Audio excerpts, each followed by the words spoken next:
여러분 안녕하십니까? 포항 MBC 뉴스데스크입니다. 수성구를 제외한 대구 전 지역과 경산 등은 부동산 관련 규제가 풀렸지만 포항 남구는 아직도 조정 대상 지역으로 묶여 있는데요. 이 같은 규제 때문에 포항 남구의 신규 분양은 아예 실종이 됐고 집값 하락에 기존 주택 거래까지 위축되는 부작용이 속출하고 있습니다. 비자치구이면서 동일 생활권인 포항 북구는 반대로 신규 분양이 넘쳐 미분양 관리 지역으로 지정되는 모순 양상입니다. 이규설 기자입니다. 선착순 동호수 분양을 알리는 현수막이 걸렸습니다. 새 집도 헌집도 매물은 넘치고 사려는 사람은 없습니다. 부동산 규제의 원인을 제공했던 효자동의 대단지 아파트도 하락세로 돌아섰습니다. 하지만 포항 남구는 2020년 12월 이후 지금껏 조정 대상 지역으로 묶여 있습니다. 시청 공무원들이 여러 차례 국토부를 찾아가 건의하고 포항의 공인중개사들은 끈질기게 1인 시위도 했지만 국토부는 움직이지 않고 있습니다. 수치만 따져서 집값이 급상승했다라고 하는 건 우리는 억울하다. 그래서 좀 풀어달라 하고 제가 한 8개월 동안 이제 거기서 시위를 했거든요. 그런데 국토부가 칼날을 겨눈 곳이 아닌 포항시 남구의 다른 지역에서 더 큰 불만이 터져나오고 있습니다. 그곳은 바로 포항시 남구, 해도, 상도, 송도동 지역입니다. 3천만 원 안팎의 저가 아파트가 많은 지역에서 조정지역 LTV 규제로 대출이 집값의 50%로 묶이게 되자 거래가 아예 실종되어 버린 겁니다. 일부 거기만 규제를 하지 왜 남구 전체 오래된 서민 저희가 말하기엔 콩알만한 그런 집 주택 다 규제해가지고 그분들이 조금 좋은 데를 이사 가고 싶어도 못 가게 하냐고요. 조정 대상 지역이 되면 주택담보대출 한도가 줄고 종합부동산세, 취득세 중과, 분양권 전매 제한 등의 규제가 적용됩니다. 포항처럼 집값이 하락세인 지역에서 이런 규제는 정상적인 거래까지 위축시켜 경기에 악영향을 미칠 수 있습니다. 이렇다 보니 지방 중소도시에 대한 규제는 조기에 해제할 가능성도 있습니다. 국토교통부에서 주거정책심의위원회를 아마도 올가을에 개최할 가능성이 있습니다. 그렇게 되면 미분양이 쌓이거나 또는 거래 절벽으로 가격 하락이 지속되는 지역은 일부 해제될 가능성도 있습니다. 전문가들은 또 당장 포항 남구 전체에 대한 규제를 풀기 어렵다면 국토부가 특정 동만 조정 대상 지역으로 남겨두는 핀셋 규제에 나서는 것이 실수요자들을 보호하는 방법이라고 조언하고 있습니다. MBC 뉴스 이규설입니다. 포항시는 내일 새벽 0시부터 선착순으로 카드형 포항사랑 상품권 200억 원어치를 10% 할인해 판매합니다. 올해부터 휴대전화 앱을 통해 충전할 수 있는 카드형 구매 한도가 월 20만 원에서 50만 원으로 높아졌지만 미사용 잔액을 포함한 한도여서 잔액이 0원일 경우에만 50만 원을 충전할 수 있습니다. 카드형 포항사랑 상품권은 대규모 점포와 유흥업소를 제외하고 어디서나 사용할 수 있고 휴대전화 앱을 통해 손쉽게 구매할 수 있습니다. 경상북도의 공공기관 축소 방침에 따라 당초 문화재단과 통합이 논의되던 경주 엑스포가 최근에는 경북문화관광공사와 통합이 추진되고 있습니다. 올해 말까지 조직 진단을 거쳐 내년 초까지 통합을 추진하는데 경주시 의회가 엑스포 부지 사용과 운영비 지원을 두고 반발하고 있습니다. 임재국 기자입니다. 경주 세계문화엑스포 개최를 위해 문체부와 경상북도, 경주시가 공동 출연해 설립한 문화엑스포재단. 지난 1996년 재단 설립 이후 경주와 이스탄불, 호찌민 등에서 엑스포를 열었습니다. 경상북도 공공기관 축소 방침에 따라 문화엑스포재단이 경북문화관광공사와 통합이 추진됩니다. 재단이 설립된 지 26년 만입니다. 개발이나 연금 노하우가 많이 축적되어 있습니다. 그래서 지금 문화엑스포 같은 경우는 저희들이 비용을 투자는 많이 하는데 효율적인 면에서는 조금 부족하다. 그러면 두 개의 기관이 합쳐지면 오히려 시너지 효과가 나지 않을까. 두 기관의 통합을 위해 경상북도와 경주시는 자문위원회를 3차례 열고 12월 말까지 현장 설명회와 조직 진단 용역에 들어갑니다. 세부 절차를 거쳐 내년 1월에 통합법인 출범을 목표로 하고 있습니다. 앞으로 통합에 따른 행정적인 절차 문제, 또 기관 간의 또 법적인 어떤 절차 문제, 그리고 또 기관 간의 또 정체성 문제도 있고, 통합에 따른 어떤 장단점 문제도 있습니다. 이런 부분이 다 다각적으로 검토가 되어서. 경주시의회는 긴급 간담회를 열고 재단 설립과 부지 매입에 경주시 예산이 300억 원이 넘게 투입됐다며 부지 사용과 운영비 지원에 대해서는 어렵다며 반발하고 있습니다.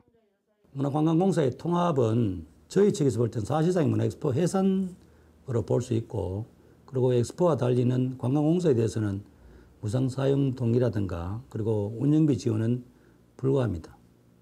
비영리 문화엑스포 재단과 영리기관인 경북문화관광공사의 통합을 두고 지역에서 찬반 의견도 엇갈리고 있어 앞으로 구체적인 추진 과정에 논란이 커질 것으로 보입니다. MBC 뉴스 임재욱입니다. 국가보훈처는 영덕 장사 상륙작전 임무를 수행한 문산호를 9월에 6.25 전쟁 영웅으로 선정했다고 밝혔습니다. 문산호는 1950년 9월 15일 육군 유격대원 841명을 태우고 영덕 장사동의 상륙을 시도하다 적의 집중 공격과 심한 풍랑으로 해안의 좌초에 10명이 전사했습니다. 좌초 47년 만인 지난 1997년 3월 해병 수색대원에 의해 바닷속에 묻힌 문산호가 발견됐고 2020년 장사 상륙작전 전승 기념관으로 탈바꿈해 6.25 전쟁의 아픈 역사를 알리고 있습니다. 경상북도 선거관리위원회는 지난 6일 지방선거에서 선거비용 제한액을 초과 지출한 울진 도의원 후보와 영양군 의원 후보 등을 대구지검 영덕지청에 고발했습니다. 선관위에 따르면 울진군 도의원 후보 A씨는 선거비용 제한액보다 1,000여만 원을, 영양군 군의원 후보자 B씨는 48만 원을 초과 지출한 혐의를 받고 있습니다. 공직선거법은 선거비용 제한액의 200분의 1 이상을 초과해 지출하면 5년 이하의 징역이나 2천만 원 이하의 벌금에 처하도록 하고 있습니다. 지방흡입수술 중 마취제 과다투여 등으로 환자를 숨지게 한 의사가 금고형의 집행유예를 선고받았습니다. 대구지방법원 포항지원은 업무상 과실치사 등의 혐의로 재판에 넘겨진 40대 의사에게 금고 6개월에 집행유예 2년, 벌금 100만 원을 선고했습니다. 또 환자를 소홀히 관리한 혐의로 기소된 간호조무사와 의사에게 각각 벌금 800만 원을 선고했습니다. 재판부는 이들의 과실이 가볍지 않고 피해자가 숨지는 중대한 결과가 발생했지만 유족과 합의한 점 등을 고려했다고 양형 이유를 밝혔습니다. 전국 7개 권역 108개 대학 총장들은 오늘 국회에서 기자회견을 열고 정원 규제 완화보다는 대학 자체 구조 조정을 통한 첨단 분야, 인재 양성을 촉구했습니다. 학령 인구 급감에 따라 수도권, 비수도권 모두 정원을 감축해야 한다며 정원 규제 완화를 통한 반도체 인력 양성 방안을 철회하라고 요구했습니다. 대학 자체 구조 조정만이 지방대를 살리고 첨단 산업 인재도 양성할 수 있는 윈윈 전략이라고 강조했습니다. 지난달 정부는 앞으로 10년간 15만 명의 반도체 인력을 양성하겠다며 첨단 분야는 교원 확보만 되면 학과 신설이나 증설이 가능하다고 밝혀 지역대 반발을 사고 있습니다. 오늘 경북 동해안은 종일 비가 오락가락했습니다. 내일은 비가 그치고 낮 기온이 오르겠습니다. 조주경 기상캐스터입니다. 8월의 마지막 날 하늘빛이 잔뜩 흐립니다. 비구름이 동쪽으로 이동하면서 오늘은 주로 경북 동해안에 비가 내렸는데요. 우리 지역에는 50mm 이상의 비가 내렸습니다. 덕분에 한낮에도 선선함이 감돌았는데요.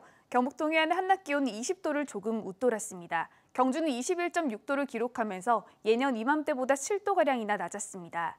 내일 낮 기온이 오르겠지만 오후부터는 동풍의 영향으로 바람의 세기가 강해지겠습니다. 순간적으로 15m 안팎의 돌풍이 부는 곳이 있으니까요. 시설물 관리와 안전사고에 유의해 주시기 바랍니다. 이어서 자세한 내일 날씨 보겠습니다. 내일 아침 기온은 17도에서 21도 분포로 오늘과 비슷하거나 1도에서 2도가량 낮게 시작하는 곳이 있겠고요. 한낮 기온은 포항과 영덕, 울진 25도, 경주 26도 선에 머물면서 낮 기온은 오늘보다 3도에서 4도가량 오르겠습니다. 울릉도와 독도의 아침 기온은 울릉도 19도, 독도 22도로 출발해서 한낮에는 24도에서 25도까지 오르겠습니다. 내일 동해남부 먼바다에는 오후부터 풍랑특보가 발효되겠고요. 너울성 파도에도 각별한 주의가 필요하겠습니다. 바다의 물결은 중부 해상에서 최고 2m, 남부 해상에서 4m까지 높게 일겠습니다. 모레 아침부터는 다시 비가 내리겠습니다. 주말부터는 다시 태풍의 영향을 받으면서 비가 내릴 전망입니다. 날씨였습니다. 포항 지역 시민단체가 포스코홀딩스 본사의 포항 이전을 촉구하는 상경 집회를 열었습니다. 포항 참여연대는 오늘 오후 서울 포스코센터 앞에서 집회를 열고 포스코의 정체성 확립과 지역 투자에 대한 신뢰성 확보를 위해 포스코 지주사인 포스코홀딩스 본사를 조속히 포항으로 이전해야 한다고 주장했습니다. 이들은 또 환경과 안전 문제로 지역민들이 더 이상 희생되지 않아야 한다며 지역에 대한 실질적인 투자를 촉구했습니다.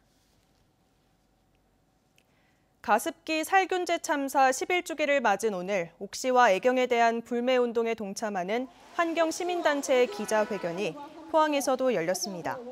포항환경운동연합 등은 포항 죽도시장 앞에서 기자회견을 열고 올해 초 가습기 살균제 참사 피해 배상과 보상을 위한 조정안이 나왔지만 옥시와 애경의 거부로 실행되지 못하고 있다고 주장했습니다. 이어 참사 11년이 지나도록 제대로 된 진상규명과 대책도 마련되지 못하고 있다고 밝혔습니다.